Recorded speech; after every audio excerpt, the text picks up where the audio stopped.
Hello students, इस video में हम एक्सरसाइज डी पैराबोला की एक इम्पॉर्टेंट क्वेश्चन करने जा रहे हैं जो कि 2018 में पूछा गया है। और ये क्वेश्चन है हमारा नॉर्मल वाली एक्सरसाइज का। उन्होंने बोला find the locus of intersection of normal to the parabola inclined at complementary angle to the axis. जो एक्स एक्सिस के साथ कॉम्प्लीमेंट्री एंगल बनाए। कॉम्प्लीमेंट्री वो एंगल होते हैं जिनका सम 90 डिग्री हो।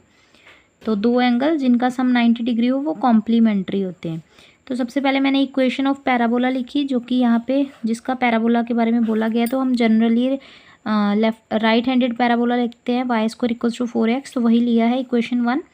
इक्वेशन ऑफ नॉर्मल ली क्योंकि नॉर्मल की बात की है। तो इस एक्सरसाइज में नॉर्मल की इक्वेशन यही होती है cubic y = mx - 2am cube.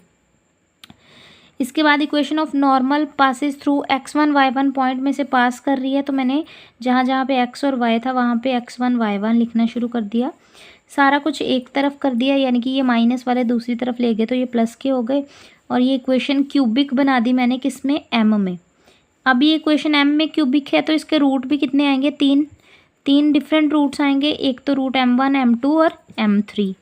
उन्होंने बोला है प्रोडक्ट ऑफ रूट्स का फॉर्मूला क्या होगा। हमें पता है अगर इक्वेशन इस तरह से हो cubic ax³ bx² cx + d = 0 तो प्रोडक्ट ऑफ रूट्स क्या होता है -d/a, मतलब कांस्टेंट अपॉन हाईएस्ट डिग्री वाली का कोफिशिएंट। तो सेम यही चीज़ यहाँ पे अप्लाई की। इक्वेशन क्यूबिक है m में तो प्रोडक्ट ऑफ रूट्स क्या आएगा, कोफिशिएंट कौन सा वाला, कांस्टेंट वाला y1 उसके साथ माइनस और डिवाइडेड बाय हाईएस्ट डिग्री का कोफिशिएंट मतलब a डिवाइड कर दिया। तो ये आ गई प्रोडक्ट ऑफ रूट्स का। उसके बाद उन्होंने बोला है कि जो इंटरसेक्शन है नॉर्मल की वो क्या बनाती है, कॉम्प्लीमेंट्री एंगल बनाती है एक्सिस के साथ।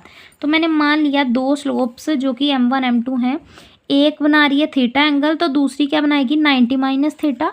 क्योंकि अगर दो का सम 90 डिग्री है तो एक एंगल अगर थीटा होगा तो दूसरा 90 - थीटा होगा, यानी कि उसको 90 में से माइनस कर दूंगी तो मेरे पास क्या आ जाएगी, दूसरे थीटा की वैल्यू।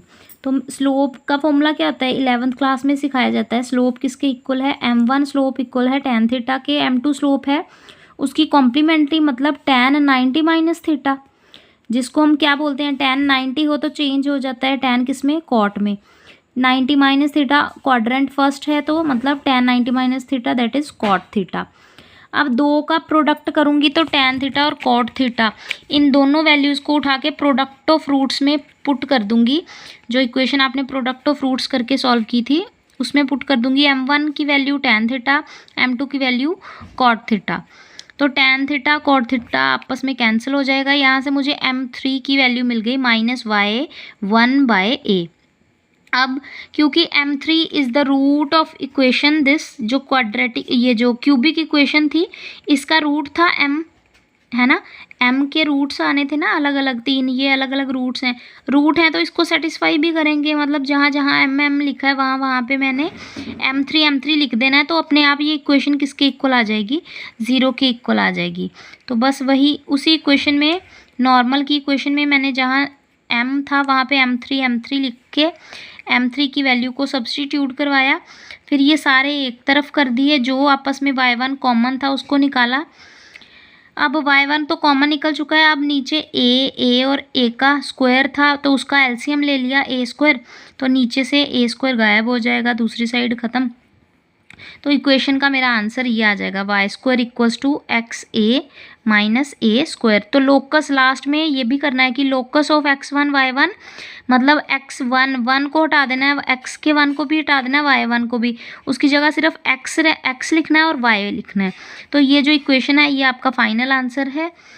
तो ये है locus of the intersection of normal जो कि आपस में कॉम्प्लीमेंट्री एंगल बनाती हैं। ठीक है, तो इस वीडियो में फ़िलहाल इतना ही, मिलते हैं अगली वीडियो में।